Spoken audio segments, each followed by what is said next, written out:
Your custom price book in Fergus is a dedicated space to store unique line items not included in supplier price books, like your labour rates, for example.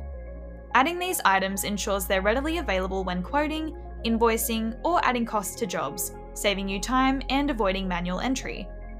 To get started, go to Settings by clicking on your profile icon in the top right corner, then select Price Books from the menu.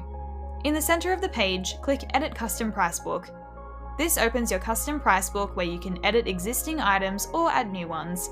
Let's add a new line item. If you have a product code, enter it here or skip this if it doesn't apply. Next, enter the item name, for example, Lara's hourly rate. Then, add the cost price, being your hourly pay rate, and retail price, being your hourly charge-out rate. Finally, make sure the sales account type is set correctly. Fergus defaults to material sales, but since this is a labour rate, change it to labour sale. When everything is filled out, click Create to save the item. And that's it. This item will now be easy to find when building quotes and invoices or adding costs to your jobs.